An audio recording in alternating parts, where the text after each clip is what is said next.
Gabung ke Lekagak Telenggen, KKB Papua Joni Botak diduga jadi dalang penyerangan di Boyka. Kapolda Papua katakan kita akan tangkap hidup atau mati. KKB Papua pimpinan Joni Botak diduga menjadi pelaku penyerangan 4 pekerja bangunan puskesmas di Beoga Barat, Kabupaten Puncak, Papua. Akibat serangan KKB Papua yang terjadi pada Selasa itu, seorang pekerja tewas, sedangkan 1 orang lainnya mengalami luka tembak.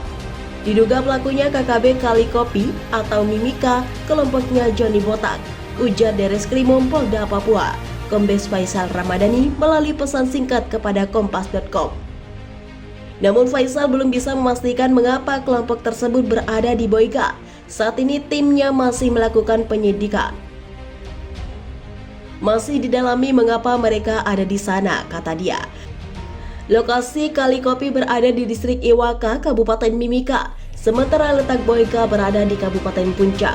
Jarak antara distrik Iwaka dan Beoga cukup jauh karena masih ada distrik Sugapa, Kabupaten Intan Jaya.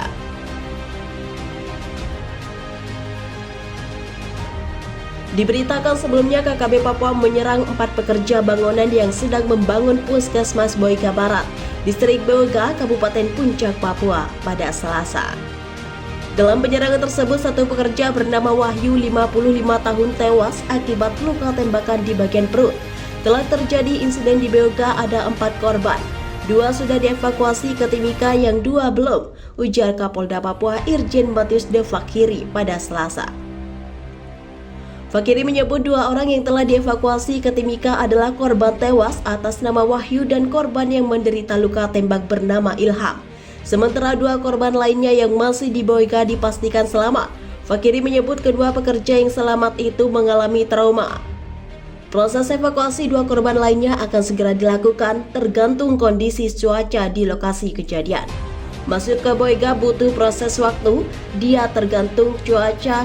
Kalau hari ini tidak bisa maka besok akan dilanjutkan, kata Fakiri. Daftar kejahatan Joni Botak. 1. Tembak Baratu Doni Priyanto. Nama Joni Botak muncul setelah terjadi kontak senjata di Jipabera, sekitar kampung Arwano pada 28 Februari.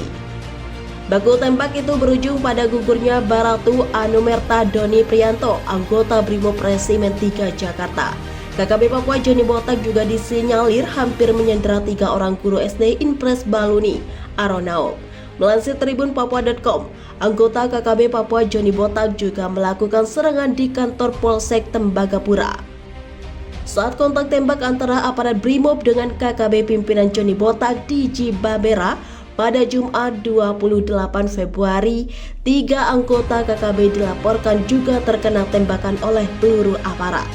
Kondisi ketiga anggota KKB tersebut tidak diketahui nasibnya, lantaran langsung dibawa lari oleh rekan-rekannya.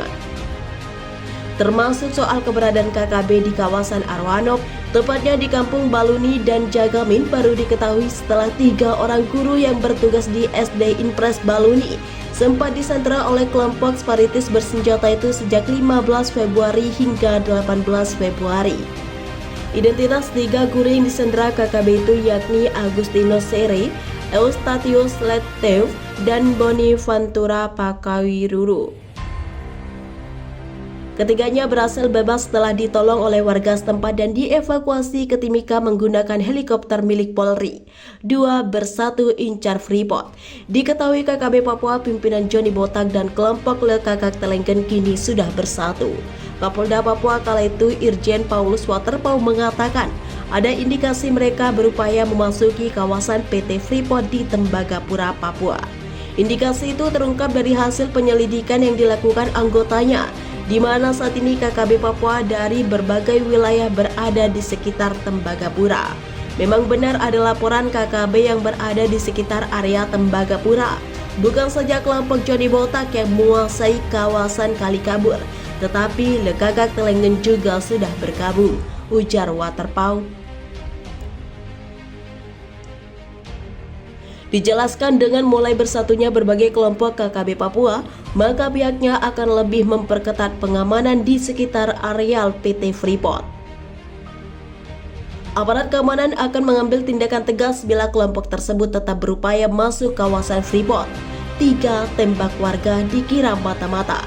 JM inisial, warga Kalikabur, Tembagapura menjadi korban salah sasaran KKB Papua pimpinan Johnny Botak.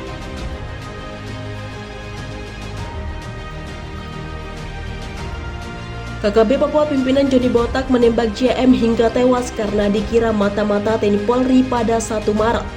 Kabid Humas Polda Papua Kombes Ahmad Kamal menjelaskan, keluarga korban mengaku sempat mendengar bunyi tembakan sebanyak 2 kali. Namun di sekitar wilayah itu tidak terdapat pos aparat keamanan. JM memang dekat dengan aparat keamanan yang ada di Timika hingga KKB Papua mencurigai sebagai mata-mata. Akibatnya KKB Papua pimpinan Johnny Botak pernah mengutus anak buahnya dan menanyakan keberadaan JM. Jelas Kamal menambahkan, keesokan harinya keluarga mendapat informasi kalau JM ditemukan tewas di sekitar Kalikabur dan akan menuntut denda adat kepada Johnny Botak atas kematiannya. 4 bakar gereja.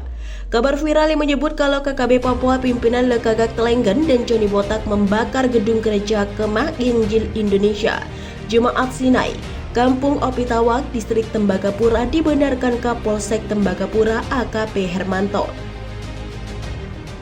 Dia mengatakan pembakaran gedung gereja GKII Kampung Opitawak itu dilakukan oleh KKB Papua pada 12 Maret. Semenjak terjadi kontak tembak dengan aparat TNI Polri, KKB Papua diketahui menjadikan gedung gereja itu sebagai pos untuk bersembunyi dari kerajaan aparat. Gereja tersebut sebelumnya ramai dikunjungi oleh masyarakat kampung Opitawak untuk melakukan berbagai kegiatan ibadah. Tapi sudah beberapa pekan belakangan semenjak KKB Papua menebar teror di wilayah tersebut, masyarakat akhirnya harus mengalah, kata AKP Hermanto. Dari foto yang beredar terlihat bangunan gereja GKII Jemaat Sinai, Kampung Opitawak tersebut hanya menyisakan rangka atap yang masih berlalap api. Juga terlihat seseorang laki-laki mengenakan kalung noken motif merah biru berada di dekat lokasi gedung gereja yang sedang terbakar itu. AKP Hermanto mengatakan, KKB Papua yang beberapa waktu terakhir memasuki kampung-kampung di sekitar kota Tembagapura tidak memiliki tempat tinggal tetap. Kelompok bersenjata itu kemudian mengancam masyarakat untuk menjadikan gedung gereja sebagai markas pertahanan mereka. Karena alasan itu pula warga kampung Opitawak dan kampung-kampung di sekitar itu seperti Banti 1, Banti 2, dan Kimbeli meminta aparat TNI Polri untuk mengevakuasi mereka ke Timika. Diketahui Kapolda Papua Irjen Matius Devakiri tidak membiarkan para KKB Papua bernafas lega. Ia terus memburu para KKB Papua pimpinan Johnny Botak hingga terjepit. Bahkan Irjen Matius Devakiri mengatakan akan menangkap mereka hidup atau mati. Kami akan terus mencari Johnny Botak sampai kapanpun. Para pelaku kejahatan harus kita tangkap atau tahan hidup maupun mati, tegas Irjen Matius Devakiri. Mantan Kapolres Jayapura itu mengatakan sebagai negara hukum, masyarakat atau kelompok manapun tidak boleh melanggar hukum atau ketentuan yang berlaku di negara kesatuan Republik Indonesia ini.